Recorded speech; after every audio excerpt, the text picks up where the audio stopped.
I'm Johnny Scoville. You are on the lifeboat. Hey, thank you for being here. Hello, Feisty Kitty. Thanks for setting up, getting the coffee and the chairs ready. I appreciate that greatly. Tiana Kane Z, thanks for being here. Or Tennessee a Coin Z, thank you for being here. Cindy G, thank you for being here. Angie Lee, Jeremy Fowler. Good to see you, Jeremy. Thanks for being here. Hi, Barbara. Thanks for being here. Just Joan. Nice to see you steering the boat. You know what? I have a really great picture of me on a boat with a captain's hat when I was young. I didn't have that loaded to show you. If I was thinking more ahead of time, I would have done that. Carmen Chameleon, good to see you. Thank you for being here. Leanne Schofield, hello. Carol Barnhart, hello there. You know, I knew a Carol Barnhart. A friend of mine, mom, when I was in college. Carrie Wilson, good to see you. Jane, hello there. Skimble Shanks, what a great name. Rona Cooley, hello. Cosmic Christie, hello there.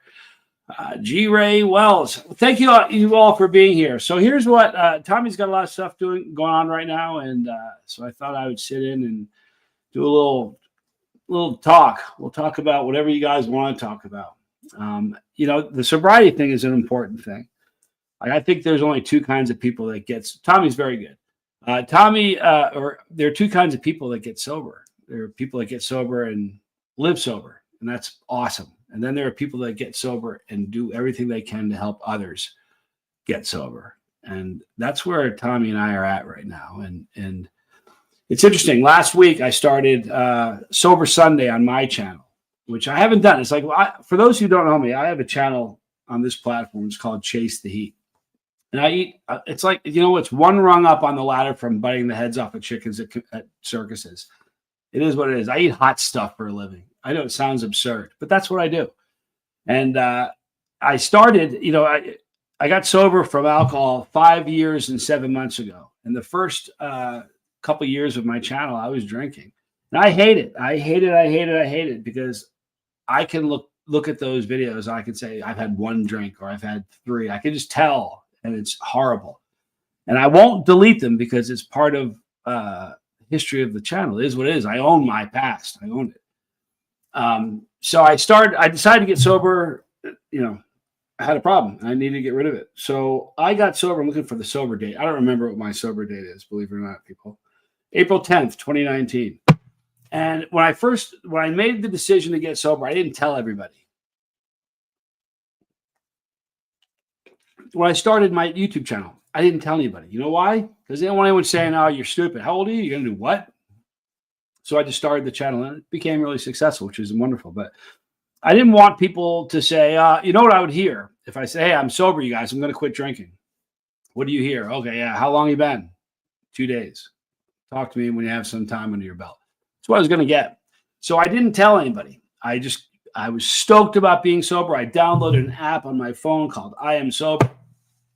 And I was stoked about it. Every day was like a coin for me. You know, when you get these milestones that, you know, certain, AA or whatever, and you get these coins. Well, every day was like a coin for me. And I went after my sobriety. I was psyched about it. But I still kept my cards close to my chest and didn't tell anybody other than my family. And then as it got closer, I was really getting excited. And the 1 year mark, I did. Where is that? Hang on. On the 1 year anniversary of me getting sober, I drank this whole bottle, and it's 9 million Scoville extract. It's the hardest thing. It's the most painful thing I think I've ever done for my channel. But on that episode, on that video, the title is I Am Sober. And I came out and I just said, today is 1 year sober. I didn't tell you guys, and I felt the reason I came out to the channel is I felt like a coward, because I used to say that Chase the Heat wasn't just eating peppers. It was like an approach to life. Tommy and I had the greatest dad. You guys have to know this. We had the greatest dad in the world, and he told us to run at our problems. And he said, if you run from your problems, you're going to only fight tired, because you're going to run and run and run. And when they catch up to you, you've been running and you're beat and you're tired. He goes, run at them. fight them on your terms. Go at your problems. So I was telling everybody to run out their problems, and I would stop a video and drink a beer. And I felt like a coward, a fraud. I did. So I came out on that video and said, hey, I've been lying to you. I've been telling you to run out your problems while I was running from mine, but I'm not running anymore. And so that was a pretty, what happened, it was kind of unusual. What happened right after that happened, I had all these, and I didn't say, you have to understand something. I look at the mirror, I only see me. I don't see anybody else. I quit drinking for me and for my family. But you know what I mean? When I did that video, I didn't say, listen, when you put your makeup on this morning, or when you shave in the morning, do you have a problem? You need to ask yourself. I never did that. I would never do that. In spite of that, lots of people started on my channel, which is not a sober channel, started quitting drinking. A lot. I was stunned by it because I didn't, and I had people asking me, reaching out saying, I'm stuck and I can't get out. I don't know what to do. And it makes me think all the time of Tommy. I'm going to tell this great story. The guy's walking along and falls into a hole, looks up and he can't get out. There's no way to get out. And people keep walking by and he's yelling, hey, can you help me? And people were walking by saying, you got yourself in that hole. Get yourself out. You're on your own, pal. I didn't throw you down that hole. You did it yourself. And finally, one guy walks up and looks up. He says, hey, I'm stuck. Can you help me? And he jumps in the hole with him. And he goes, man, now we're both stuck. Why'd you do that? He goes, I know the way out. And that's the way I look at it. I've had a lot of people who have come to me and said, you know the way out. I don't. Help me. Some of them are still sober, which is every month they send me their sober count. Some of them don't. Some of them haven't. And that's just the way it is, but I'll help anybody. Anybody. I mean, that's an important thing. And I think one thing about this channel that's so spectacular that it was a heavy moment for me when I realized that when you become invested in somebody else's sobriety, it's going to do wonders for your own. I swear it does. It's the truth. And I think lots of people can probably say they felt that. Johnny, this may not be your most comfortable zone, but you speak more eloquently on the topic of sobriety than just about anybody I've ever heard. You really appreciate it. Thank you, Jane. Here's the funny thing. I thought about this. Am I an expert? I don't know if I should even be talking about sobriety because I haven't read. Come on, Tommy's read every book written about sobriety. I'm a thief. Used to be anyway. I steal from Tommy. He says something, I listen. I'm like, and he's so much like me. He says it, I can spit it out and say it too, But I still wonder, am I worthy of doing a show like this? But I'm 15 years sober from heroin, meth, you name it, like blow all of it. 15 years sober from all that stuff, and 5 years and 7 months sober from alcohol. So I don't have a vice right now other than peppers. You know what I mean? So even though I'm not an expert, I run a show about sobriety. I've helped a lot of people. And this is, you know what, if anybody's watching this, if there's anybody that has any question, just throw Q's in front of it and I'll address them. But one thing I love telling everybody is that you're 10 times stronger than you think you are. Everybody is, What is this? Chrissy from Maui. Dude, you look scary. Peppers to addiction. Love you. I get that a lot. I used to do, when I lived in Reno, there was this park, Wingfield Park, and I used to do videos there. And it's a beautiful, lovely, wonderful park that you can take your kids, your family, have a picnic until about 6 o'clock. And then you want to start getting out of there. It's really sketchy from about 6 to about 10. And then at 10 o'clock, around 10 or 11, you don't want to be anywhere near that park.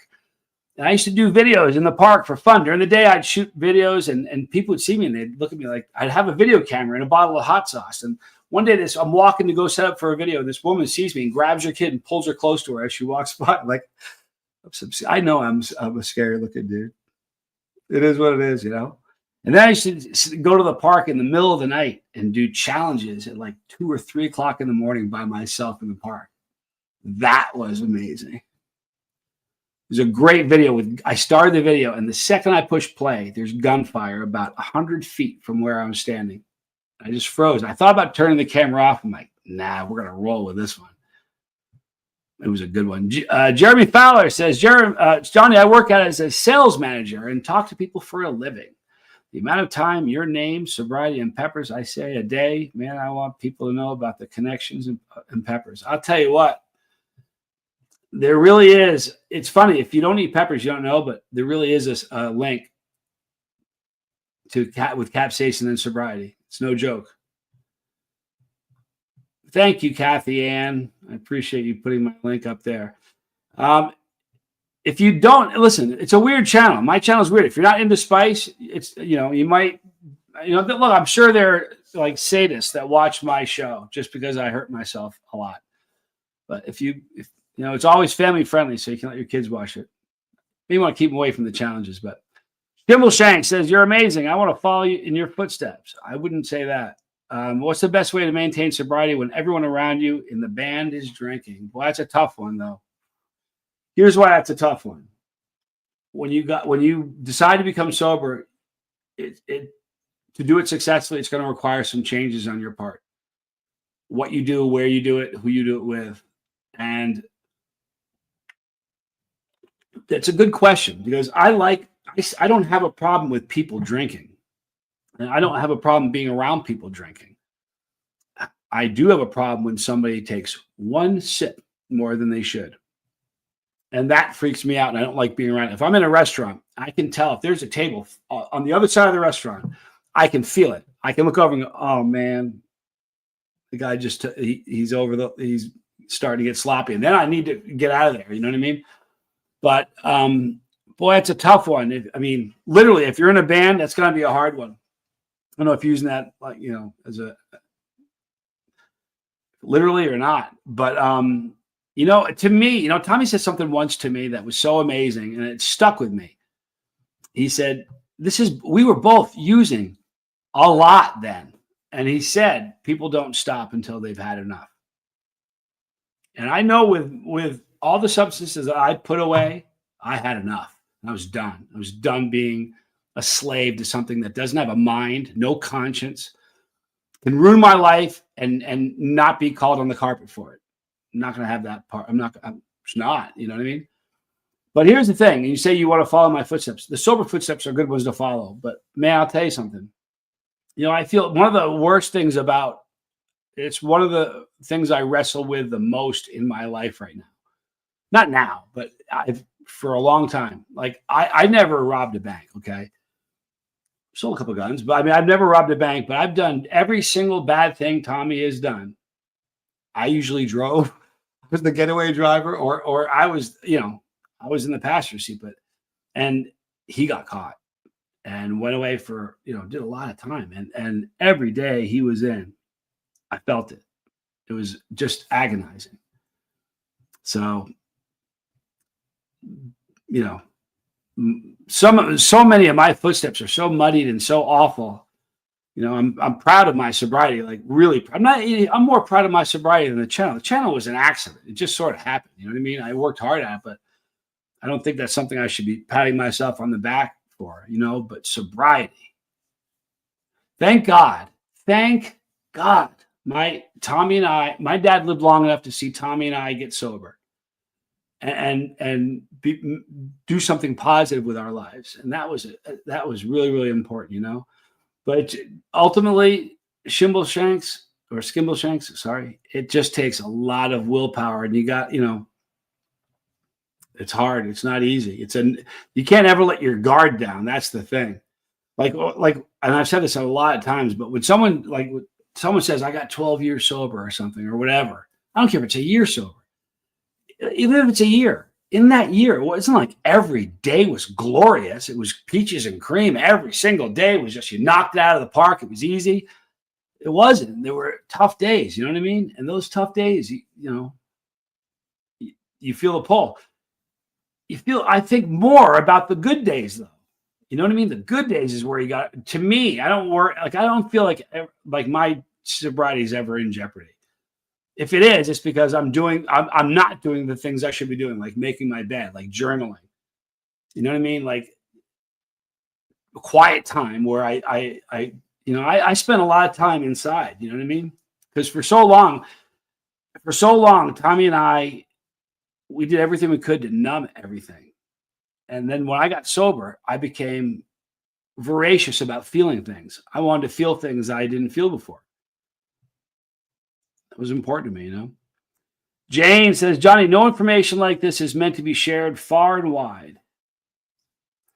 No, excuse me. Information like this is supposed to be shared far and wide. And to anyone who might need to hear it or needs to be reinforced in what they've heard before, we share it all. Thank you. You're a sweetheart. Thank you, Jane. Tracy says, well, the first time seeing your brother. You're a lucky man to have a loving. I got a great brother. I really do. You know, we're very close.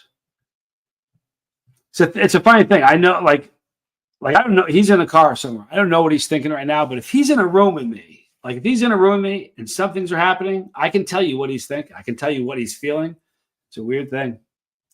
I thought everybody did it. I thought that was something that all siblings had. Maybe they all do. I don't know, but something I just always kind of had.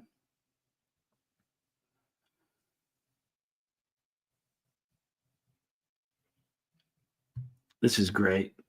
Skimble Shanks. I didn't drink. I had a drug addiction, but I found you have to get away from others that have a drug or alcohol addiction. It's hard because she's right. She says, and that's the hard part, because you have to change habits. You have to become a different person. Everything you used to not do when you were using, you got to do now. Like, I know you didn't get up and make your bed when you were using. I know you didn't. Or in an addiction, you didn't get up and do that. You didn't journal, you know? So, you know, I've heard Tommy say, if you weren't doing it then when you were using, do it now. And all the things that you were doing then, you got to stop doing. You know, it's easy to pick up a habit. Tommy and I can pick up a habit in 2 minutes. I swear to God I can. But putting them down is difficult, you know? So fill your day with good, positive habits. You know what I mean? But, so, you know, this channel is critical. Become invested in other people's sobriety, and it'll help yours. I promise you it will. You'll find strength in others. Tracy says, almost 7 years sober. Love sober folk. Anyone who cares enough to quit is aces in my book. Yeah, you know, I only wish I quit so much earlier than I did. Oh, wow. Literally a band, touring and all. You got so many odds against you. Number one, you don't play bands in church. You're in a club. I've played in bands, you know, so that's a tough one. That's a tough one, man. I'll tell you what, you have to do everything right. You got to journal. You got to make your bed in the morning. You got to think. You got to have, like, I have an accountability partner named Tracy, believe it or not. And he's a wonderful friend. And once a week, we get on the phone together. He tells me things he's struggling with. I tell him things that I'm struggling with. We talk about it. Talk about what we're going to do to fix it. You know what I mean? And he's an accountability partner. We do this once a week, every week. He'll call me and say, what are you doing wrong? Where are you slacking in your life? And I ask him the same question. So I would say get some accountability partners that you can talk to a lot. But here's the thing. What you'll find with people that are sober, it's a theme. It isn't just a once in a while thing. It's an all the time thing. Like, I'm sober. You know what I mean? So it's going to be a wicked challenge. It is. But I know there are some famous rockers that never touch the stuff. You know what I mean? So, man, I'm praying for you. It's a big one. You have to be broken. What a great boy, Malcolm. You have to be broken and finished to change. Well, here's the weird thing. It's a strange thing. You know, we all know what a intervention is, right? An intervention, and there are some people that I'm losing track of the comments. So if I haven't read a question, you got one, put it in there and put Q's in front of it, and I'll star so I make sure I don't miss it. But if somebody has an intervention, that's an artificial that's an artificial bottom, rock bottom. The reason you do an intervention is because the person that needs it isn't getting that they're already at rock bottom and they need a change. So family is tired of assisting them and enabling them. So you get them in a room and you do what? You tell them all the things, the way you love them and how things have changed, and you force them. You know what I mean? But anytime interventions, I've watched the show Intervention. We probably all have. And so many of them, it's just like forced therapy. If you court mandated therapy, they sit down like this, and that's how it goes. You got to want therapy. You got to go because you want to give yourself a gift, and it's the same thing. You know what I mean? You got to want to do it. You know what I mean? I don't know, man. It is a tough thing, here's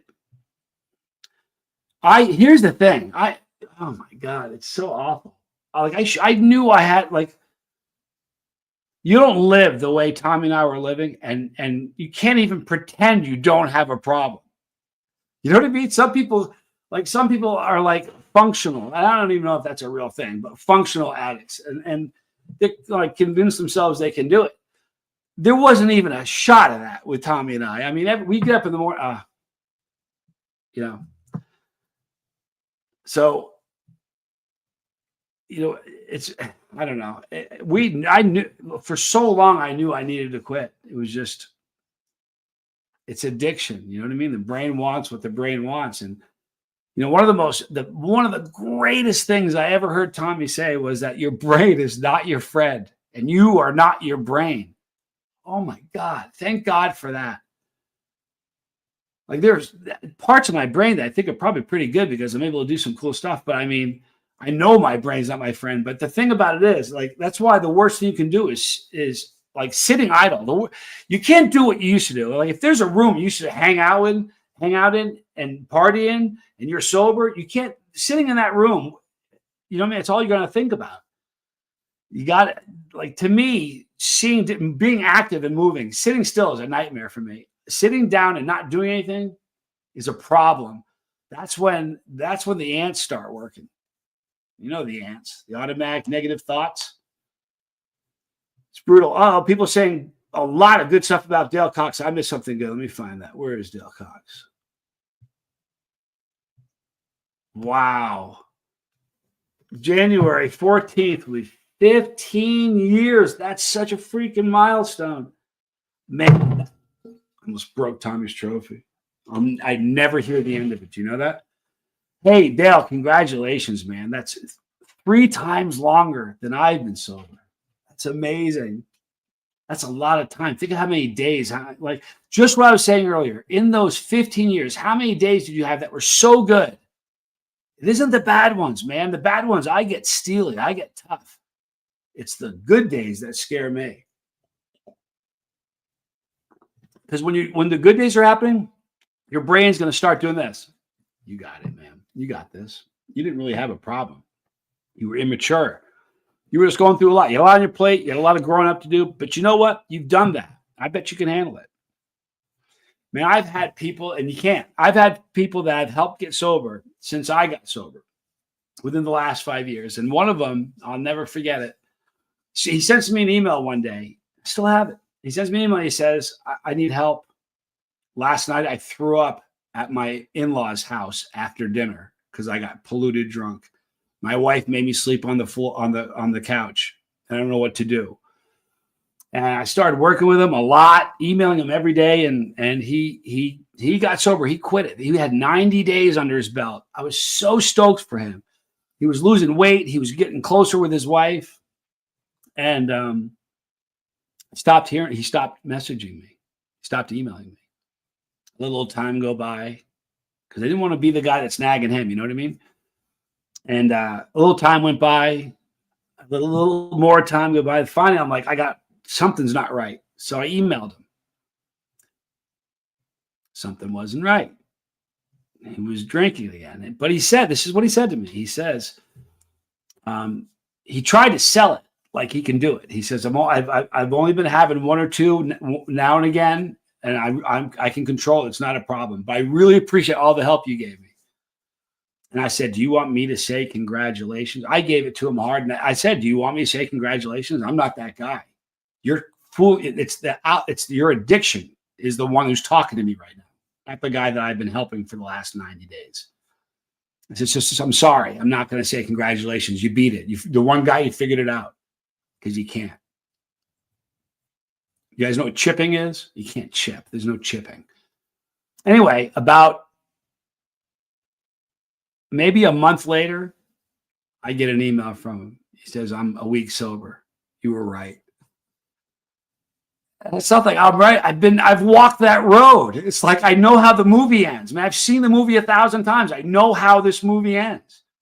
I know what you're doing. You know what I mean? It's like my kids, if your parents, if anybody in the chat who's a parent, if you have kids, when your kids don't talk to you, like when you have a kid, we all have normal communication patterns with our children. When that stops, when something gets weird, don't you start thinking, what are you doing?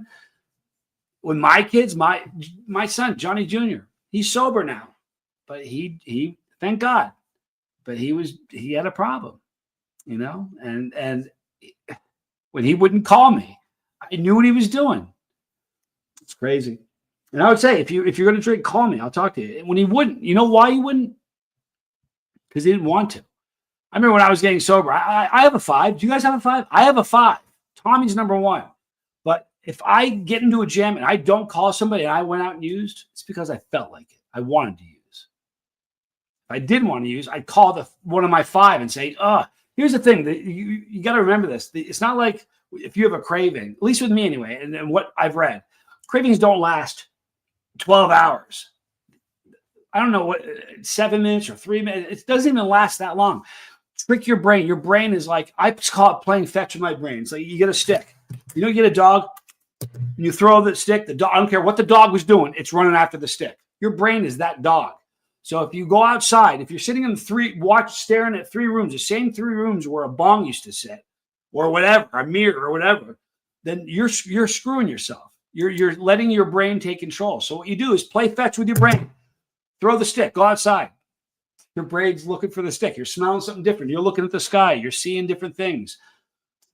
8 minutes. Thank you, Jeremy. 8 minutes. All right. So play fetch with your brain. Trick it. We have 5 senses. You try to occupy every one of them. I promise you, if you can do something with every one of your 5 senses, the cravings are gone. I promise you. And I'm saying this because I'm 5 years, 7 months sober from booze, and 15 years from the ugly stuff that's really difficult to get rid of. So I'm telling you, it works. Play fetch with your brain. Your brain is, I'll tell you what, I don't care if your IQ is 210 and you're Mensa, you can trick your brain like a toddler. You just got to decide to do it. It's just that simple. I believe that anyway. Tracy says, I've got too many friends right now that are controlling it. Egads. That never, ever works. It's a matter of time. I have a lot of those friends, but no sober friends nearby. That makes me sad. It's a hard thing. Well, the thing about alcohol, I've told this story on my channel a bunch of times. I don't think I've told it here, but I was in Reno and I had a sauce company that was doing a collaboration with me, and they flew. The owner of the company flew to Reno, and we decided to go to dinner. And listen, if you live in a casino, here's the funny thing: the only people that don't go to casinos are people that live in that town. I'm sure there are some people that gamble, but I never went to casinos ever. I don't gamble. I gamble on me. I don't gamble on anything else. And I sat down. We decided to go to this casino for dinner at a restaurant, not to gamble, at a restaurant to talk about business. So we went there, and I had a cranberry. He was drinking. He had a beer, and I don't care if somebody drinks. It doesn't bother me. But I had cranberry. So when I ordered the cranberry, the waiter goes, "Hey, you want to put some vodka in that, my man?" I said, "No, thank you. Appreciate you asking." He said, "Okay," and he took off and brought me back my drink, and we had dinner.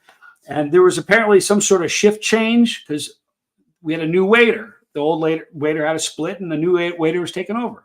So he comes over. He goes, "Hey, I'm going to take over. What's his name is leaving, whatever." And he says, "Can I refill your drinks?" I said, "Sure." He goes, "What are you having?" And he was having a beer. He had another one. He had a Molson. And he goes, "What are you having?" I said, "A cranberry juice." "Thank you." He goes, "Let me put some vodka in that cranberry juice for you?"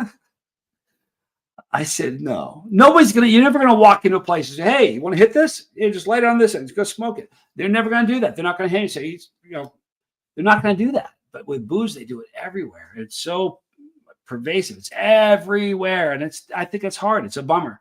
But you know what? It's not like we have it any worse than some, like I've quit all of them. So it's like, it's the only one that gets thrown in your face. I can tell you that because I have quit all of them. The only drugs I haven't done are the designer drugs as of late, but I don't miss it. I can tell you that. I really, really don't. You got that right, Leanne Schofield. The lifeboat rocks. I got to tell you something. You guys see it from where you're seeing it. It's a beautiful thing. It really is. People come together. There's judgment. There's no judgment here. There's just judgment-free support is what you get. If you could know, like that I watched Tommy do this, I feel like I'm watching my child. Like I'm so proud of him. I can't even begin to tell you. I really can't. It's hard to wrap my dome around. I'm proud of him. Like you can't even like. I've seen him accomplish great things. Like should have done so much more. We were very gifted athletes. I've watched him do some of the most amazing things, and I've watched him do some of the dumbest things. And I mean, no different than me. You know what I mean? But to watch what he's doing now, it's amazing. It really is. You guys, what you see, you only see it when this camera's on. Like I live with the dude. If you knew how many times he's on a call helping, and you can, like, I know the dialogue. It's like, I'm a sober man. So I can just hear 2 seconds of it. I know what he's doing. I'm like, wow, he lives it, and he lives it. So it's a pretty beautiful thing. But I'm telling you, if you haven't gotten involved in somebody else's sobriety, I guess you all are because we're here. But don't you guys find that when you're involved, when you become a part of somebody else's, like if you're somebody's 5, don't you feel the responsibility of that? Like it's a heavy thing, man. I'm in people's 5. If I don't hear from them, I'll check in on them once in a while. Just, how you doing? I haven't heard from you in a while. You all right? Just because, you know what I mean? Early on, when somebody first gets sober, you hear from them a lot. And then as they start getting some strength and they start getting some confidence, you don't hear from them as often. And that's the time when I get nervous. Booze is a big, Encarnaso says, you got that right, boy. Booze is a big money maker for bars or restaurants, much more than food. I've been a waiter. I've done every job in the world, but I've been a waiter, and we've all experienced this. If you're in a restaurant and like I know people that don't drink that will order a drink at a restaurant just because the waiters will leave you alone. If you don't, they want you out of there. If they know you're a non-drinking table, they want you'll get your food so fast because they want you out of there to get a drinking cup party there because they're going to make money. It's the truth. I'm not even joking you. It is. It's tough. Good Lord. Caroline, proud of you. Comment. Thank you, Johnny. When I kicked 90 perks a month habit after 10 years, my so-called pain went away. My brain had me completely held hostage. The brain is wicked. Let me tell you something. The power of the brain is astonishing. When I got sober, this happened to me for about like a year, maybe. If I was sober, I'm hanging around. I'd be at a pepper show. That night, after the pepper show, everybody gets in. We go to dinner, we all hang out and talk and everybody's drinking. And I'm not because I don't drink anymore. And I would sit around, and the first time it happened, it was the weirdest thing in the world. I was sitting around with a bunch of friends, pepperheads, chili heads I've known for a long time. We're sitting around and they're drinking. All of a sudden, I start feeling an alcohol buzz. I swear to you, I did. I started feeling giddy, like I was feeling buzzed. And that's your brain going, you don't want to drink? We've tried just about everything. We're going to remind you what it feels like. I'm not kidding you at all. It's almost like when you're quitting dope. I'm not even joking. Like going through withdrawals, I broke my left leg in like 3 or 4 places when I was 13 on Thanksgiving Day skiing. It was brutal. It was a really bad break. And when I was kicking dope, my left leg ached. My brain was saying, oh, I remember. Hey, remember when he was a kid, he broke his leg that day? Maybe that'll get him. Let's work on his leg. I'm not fooling you. Your brain it's unbelievable. But again, play fetch with it. Your brain's not a show. We give it too much power. We give it too much control. Like I'm in charge of my brain. My brain's not in charge of me. That's the way it is. It's got to be that way. Thank you, Dale. Dale's got tinctures going to be here Saturday. It's always a beautiful thing. Thank you, man. But there's nobody that says, I don't know anybody who's sober who misses. If you're somebody who's sober and you miss those days, you're not going to stay sober. You know what I mean? That's how I feel about it. Malcolm says, it's been a pleasure listening to you, Johnny. Well, I appreciate you being here. I told Tommy I would do this any day he wants. I mean, here's the thing, you guys have heard this: when the student's ready, the teacher appears. How many times people said things to me, I didn't hear it, and then one person said it, and I was ready to hear it, and I was like, I never heard that before. I've been hearing it my whole life. I was ready to hear it this time. You know what I mean? So, hopefully a student was here today. You never know. You never know. So how many people here are sober? We have 72 people in the chat.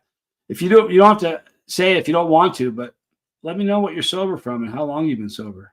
It's a beautiful thing, isn't it? It's important. And with Chili's, honest to God, if you knew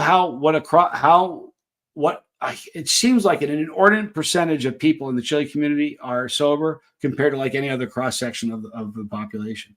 Everybody's sober from something. It's crazy.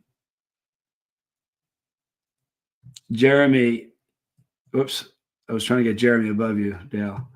This is a great one. The euphoria of being sober with good people is better than any drug. That's a fact. I get high now just from being with people, and when somebody says something great on the boat, or Tommy reads somebody's comment, it's a good one, I get a dopamine dump from that. I swear to God, I'm not even making that up.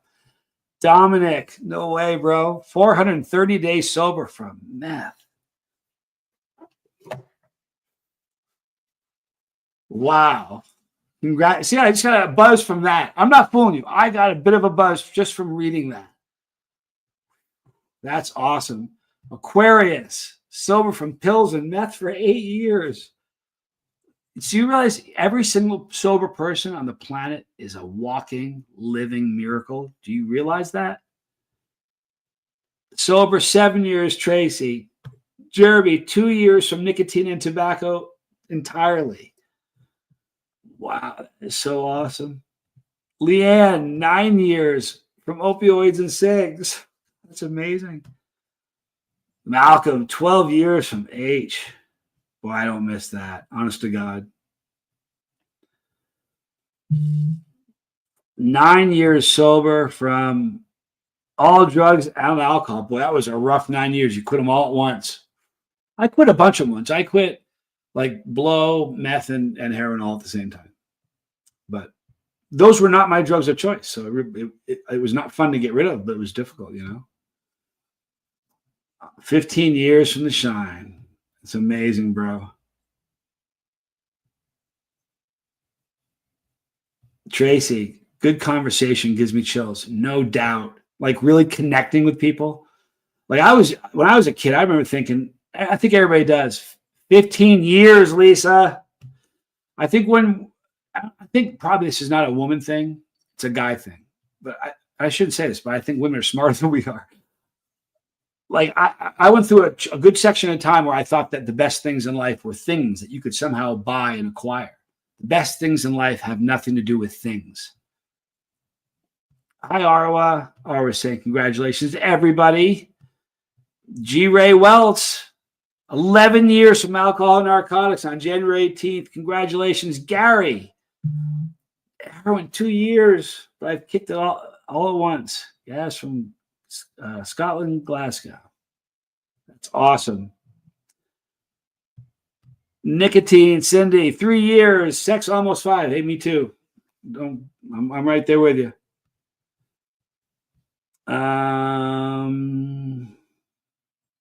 And that's a beautiful one to read. Prison is a distant memory. There's a lot of people there. Do you guys how inspiring that is? You guys understand? I'm sure you guys know this, but there was a day where if somebody was an addict, they were like, man, don't let them drive. Don't let them play with a gun or something sharp. You know what I mean? And that was it. Once you were addicted to something, that was it. That's how it was.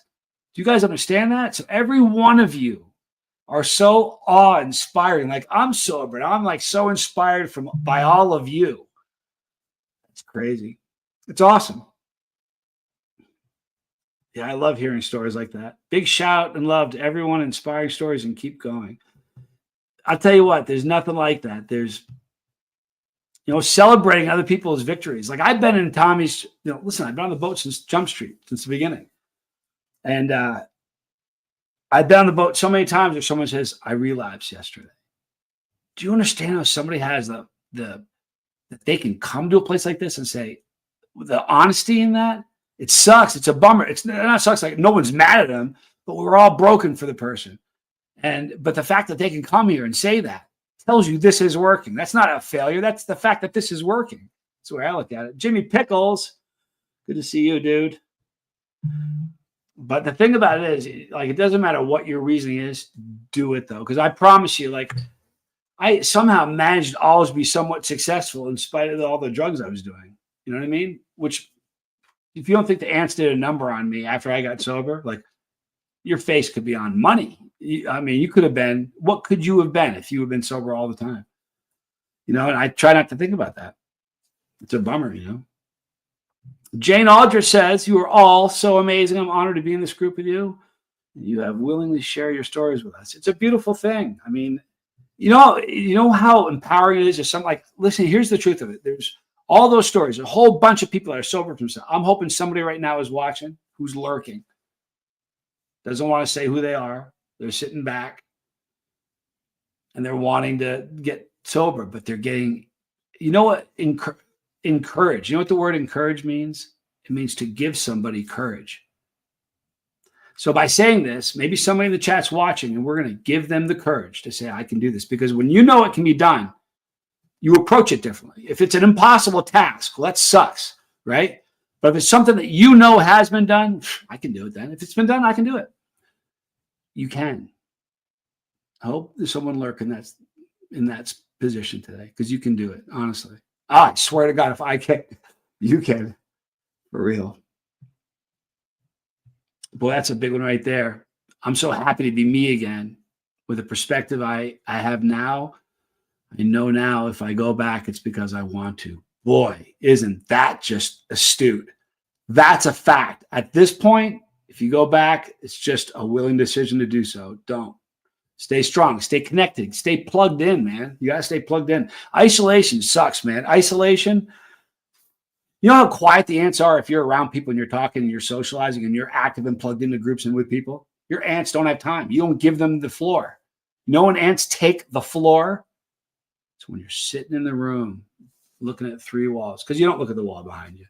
You do if you're on a video, because I can see the wall behind me. But you know what I mean? That's what you can't be doing that. Tracy says, I used to try to control my drinking Johnny Walker by drinking Johnny Walker Red because it was so foul. I could carry a cocktail all night just to fit in. It's pretty creative. It's interesting. Hey, listen, I had it was a beer called Celebration Beer. I had it in my fridge sober. The last move when I moved, I got rid of it. Just because it was just, I would never drink it. It's in my fridge. It just said celebration on it. Because every time I look at it, it was like, I'm celebrating that I don't do that anymore. It's pretty amazing. Okay, Timothy Glass says, drug-free since 84, but still addicted to therapy and writing. I got news for you, Timothy. If you're going to be addicted to something, I'm addicted to making my bed and writing, and I'm addicted to this. And I'm not, it probably is an addiction. This connection that we share. That's really important to me. You know what I mean? Barbara says, what an amazing group of people. You should all be very proud of your accomplishments. Thank you so much, Barbara. For everybody here that's sober, there's loved ones that are proud. There's siblings that are proud, and the ripple doesn't stop. It's like the ripple's big. You don't see it. You can't see the effect it's going to have. You just see in your sphere, but you don't know the ripple will have, that'll go on beyond your sight. Skimbleshank says, you're right. The best things in life are like waking up sober and looking forward to a good day. You know what my problem was? When I drank, I never got a hangover. I mean, I maybe a couple in my life, and they were from really bad nights, but I never really had a hangover. I never, it was bad. Uh-oh. Caradish says, I was sober until a skull fracture 3 years ago. My neurologist says I must stop entirely. I'm doing less. But he said entirely, though. I'm kidding you, listen, Caradish. Reach out. Email me at chasetheheat@gmail.com. I'll help you. It's about as low as I can get without causing fits. What do you have an active plan, though? Like the minute those things start, you start feeling the pull, do you have a game plan? Do you have you have to have a really thought out, game plan in place that you know exactly what you're going to do when that starts happening? I'm rooting for you, Caradish. I promise you I am. Sharona. Hi, but a little late. But here. Thank you for being here. This is an interesting one. Jimmy Pickles. I have a rage addiction and negative thinking patterns. I had a wake-up call that I was affecting others. I'm working on changing. I knew someone, Jimmy, who had a rage addiction, and he raged one day and got almost all of his teeth knocked out, and I never saw him rage again. That's a true story. Went to college with a guy. Man, I hope you get a hold of it, dude. I'm a fan. You know that. Lisa says, you and Tommy are two of a kind. We're lucky to have found you both. Thank you for saying that, Lisa. Tommy's definitely a good man.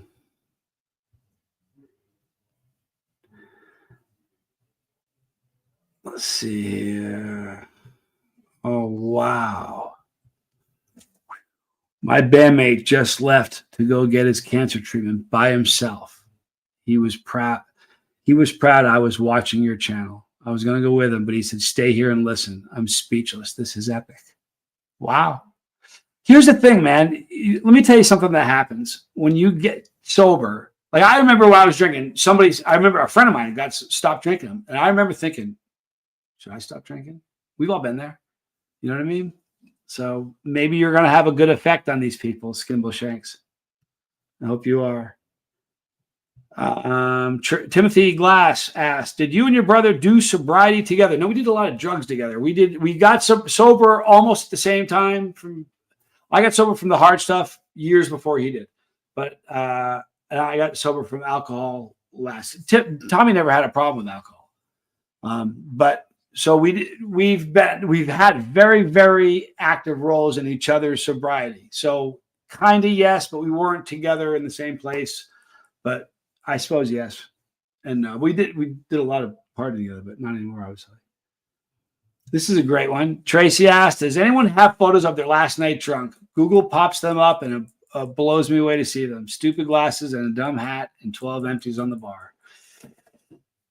I've seen some photos of me. I can even tell by a still shot if I'm hammered, just from a still shot. I remember seeing some pictures that somebody took from college days. And I saw them like 25 years after. I didn't know these pictures existed. There could have been a marching band in the room and I wouldn't have known it.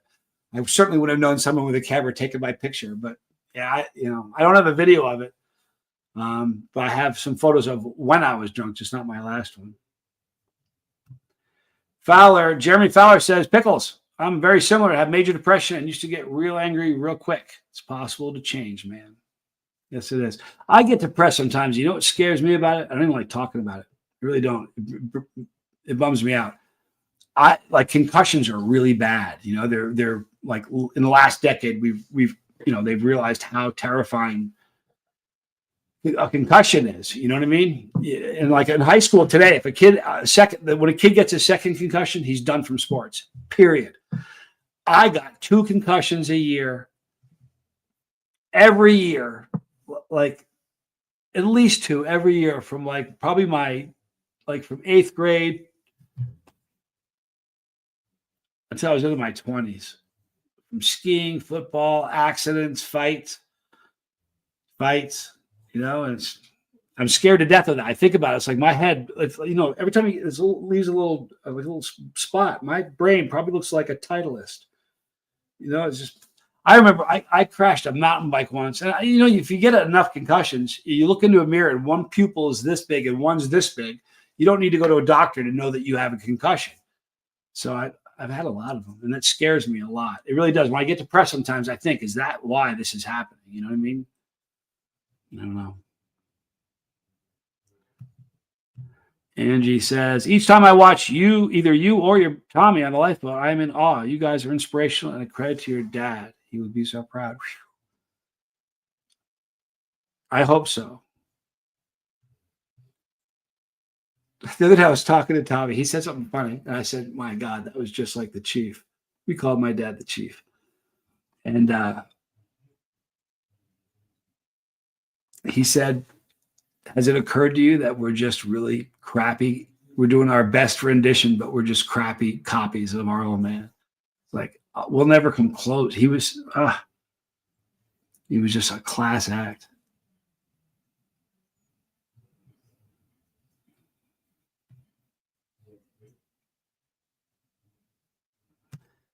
All righty. Cindy G says, I love glass writers now. And then when I need positive messages, I write them on the mirror with those pens. Boy, I do that. I used to do that all the time. In fact, friends would come to my house and they walked in my room, my bedroom, and the whole mirror is a huge mirror and just everything with black magic marker. You know, you can, if you guys ever accidentally use like a permanent magic marker on a dry erase board, you can get that off, you know. If you just take a dry erase, you know, there's dry erase markers, go over the permanent marker with a dry erase and then wipe it off. It'll all come off. It's amazing. It's a little phone room trick I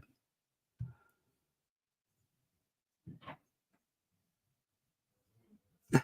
Yeah. Jeremy says, Johnny, same here. Hockey players growing up, you learn by falling and getting laid out. Yeah, well, I grew up, it's like, I remembered saying something like, okay, man, I said, I'll note to self, check that off the list. You know what I mean? I remember several times I said the wrong thing to the wrong person. And I'm a better person for it. I promise to God I am. Because if that hadn't happened, I still would be that way. You know what I mean? And I'm worried that there isn't that anymore. Man, it's just a different era we're growing up in. Tracy says, being a blackout drinker from a young age and being a corn-fed cutie for the country, I was the proverbial fish in the barrel on the mean streets of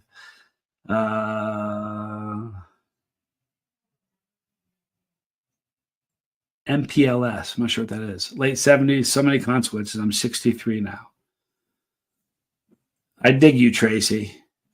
I do. I'm glad you're sober. I've only blacked out a couple of times, and when I did, it scared me to death.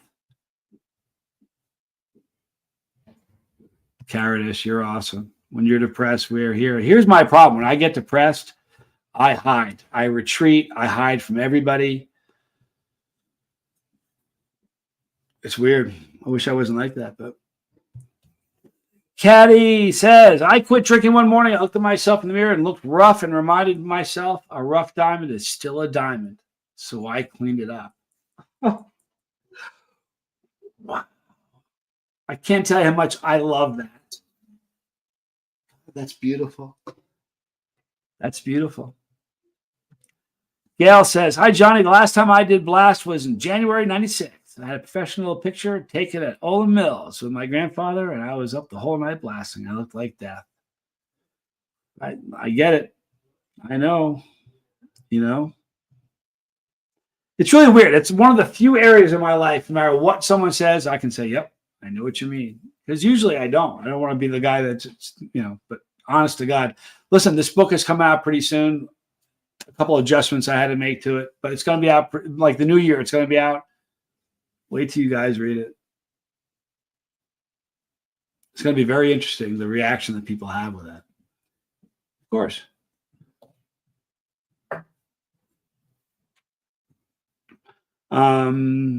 Cindy says, watch The Lifeboat. It helps when down. I promise you it helps, Johnny. Dude, I live on a lifeboat, man. You understand? I'm not just on the boat when he's on, but when the admiral logs off, I'm right there. So yeah, I'm blessed for that.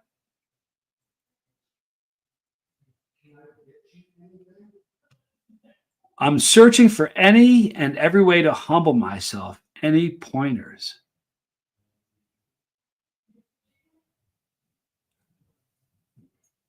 I don't.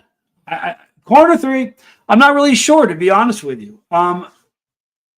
With me, it's just like, when I was in college, I had a friend say to me, a guy named Adam, really good friend of mine. Tommy knows him. We've known him forever.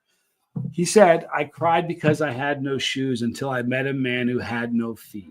And when he said that to me, I was stoned out of my mind on the green of the University of Vermont, sitting there. And he said that, and it just had like a building falling on me, sort of. It just really heavily hit me. And that's why it's like, I don't want to ever complain, because when I do, I know that there are people that have it worse. You know what I mean?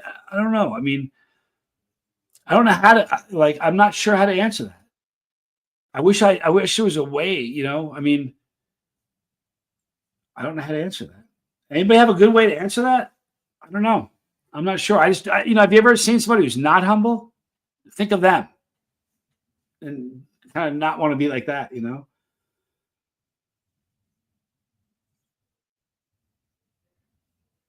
Tracy says, my shame for that first alcohol error still affects me today. Those are ants, sweetheart. Let that go. For real, Tracy. If only I had not started, I never wanted to drink. My dad was a blackout drinker, but I started and suffered. Don't let the ants beat you up. That's all they want to do, But like I said to you, the ants take the floor and the microphone when you're doing nothing. Sedentary, quiet moments are when the ants speak up. So I don't give them the floor, man. I just don't. But don't beat yourself up. You're a different person now. Boy, this is a heavy one. How do you get away from the life if everyone around you in the area you're from is rife with issues? When I quit dope, let me tell you this. When I quit heroin and meth and coke, I moved out of the state to a different state. And I mean, I went from Reno, which is here, to Boston, which is here. That's what I did. I went to a new city that I had never been. A company I used to work with hired me because I was a star when I used to work for them. They didn't know the trouble I was coming from. They didn't know. So they hired me, and I showed up, and I was right. I did a good job, and I didn't, I never went back to those. But to me, I think if I hadn't left, I don't know if I'd be single. I'm single. I don't know if I'd be sober still. I'm not sure. Yeah, there's a good one. Be self-aware and see your actions through the eyes of others. That's a great way to do it. We all know somebody who has zero self-awareness. Do you guys know that person? Because I do. We all know somebody who's like that. When they do something or say something or post something, you're like, you know what I mean? Self-awareness is a big thing. It's a good thing.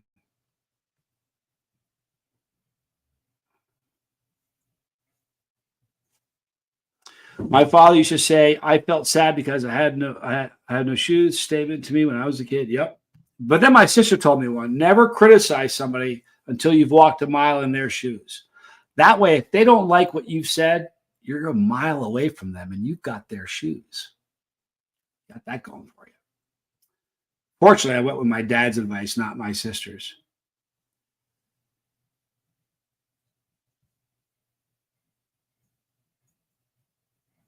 Well, here's the thing. Jimmy says the best way to fight addiction is environment and facing the root of the problem. There's a big difference between it's funny, I know people who are sober and they still act like they did, they're sober, but they aren't. Environment is huge, but addiction, I'm telling you, man, the bet for me, getting sober, there's a big difference between being sober and understanding why it all happened in the first place.